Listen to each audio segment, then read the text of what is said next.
हिंदू से नफरत क्यों? तिलक लगा खान बनता है हिंदू, करवाता है हिंदू महिला का धर्म परिवर्तन। देश को कब मिलेगी मुक्ति लव जिहाद से? नमस्कार, मेरा नाम है अभिनव और डीआरएन में आज बात कर रहे हैं लव जिहाद की, जो कि देश में आए दिन अक्सर देश के किसी भी कोने से लव जिहाद की घटना सुनने के लिए मिलता रहता है।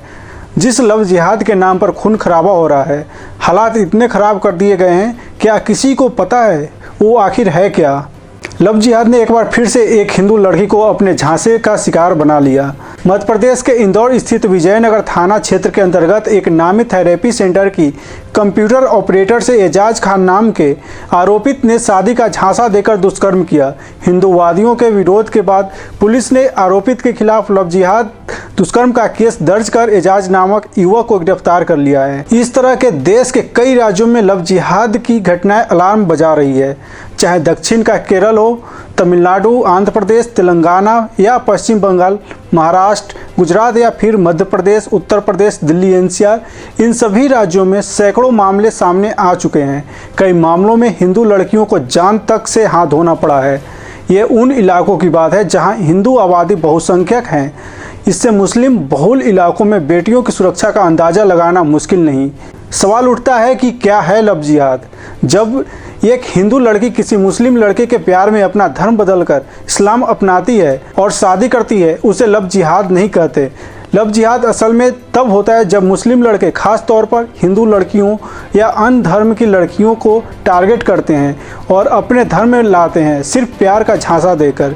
इसके बाद उनसे देह व्यापार से लेकर इस्लाम का पर्चा फैलाने तक कई काम करवाते हैं। लव जिहाद की कोई सही परिभाषा अभी तक नहीं मिल पाया है। ये शब्द सबसे पहले 2009 में सामने आया था, जहां ये कहा गया था कि कई लड़कियों को कुछ संस्थाएं इस्लाम का हिस्सा बना रही है। ऐसा कहा गया था कि 4500 लड़कियां जो केरल की थी, उन्हें धोखे से इस्लाम कबूल करवाया गया था। हिंदू जनजागृति समिति ने यह भी कहा था कि कर्नाटक में ही अकेले 30,000 लड़कियों का धर्म परिवर्तन करवाया गया था।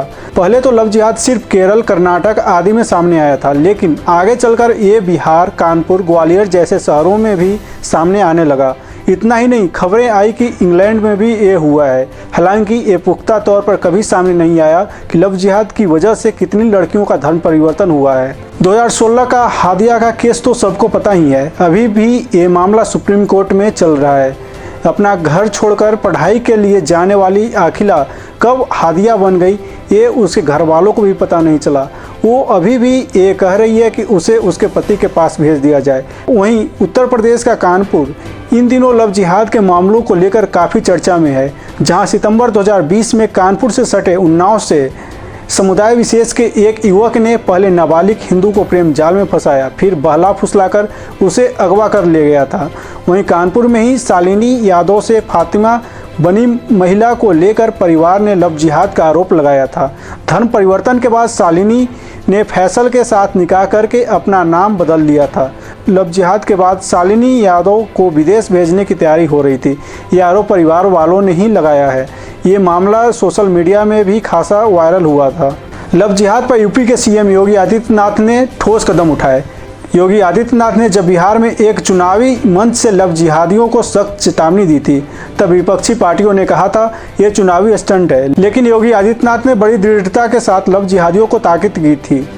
इसके बाद हरियाणा के सीएम मनोहर लाल खट्टर भी मेवात में लगातार आ रही कई धर्मांतरण की खबरों के बाद यह ऐलान कर चुके थे कि वह धर्म स्वतंत्र विधेयक नियम लेकर आएंगे, ताकि धर्म परिवर्तन के मामले में मजबूती व सख्ती से कार्य हो सके। और फिर मध्य प्रदेश की शिवराज कैबिनेट ने 26 दिसंबर को लव जिहाद के खिलाफ धर्म स्वतंत्र अधिनियम 2020 को मंजूरी दे दी थी। अब सवाल ये है कि दूसरे राज्य क्या योगी की दिखाई राह पर अमल करेंगे, या वोट बैंक की सियासत में अपनी बेटियों की सुरक्षा और सम्मान से समझौता किया जाता रहेगा? लव जिहाद के मामले में पिछले कुछ सालों में जितनी हिंसा हुई है, वो शायद ही देश ने पहले कभी देखी है। इस पूरे घटनाक्रम में एक ही सवाल सामने आता है कि क्या हम इंसान नहीं? क्या हमें ये नहीं सोचना चाहिए कि आखिर इंसानियत नाम की कोई भी चीज़ होती है? हर धर्म में कट्टर चरमपंथी होते हैं, लेकिन नकली धर्म का चोला पहन झांसे में फंसाना और फिर जबरन धर्म परिवर्तन कर बेदर्दी से किसी की हत्या कर देना कैसी इंसानियत? धर्मांतरण के सोच वालों पर कब लगेगी लगाम?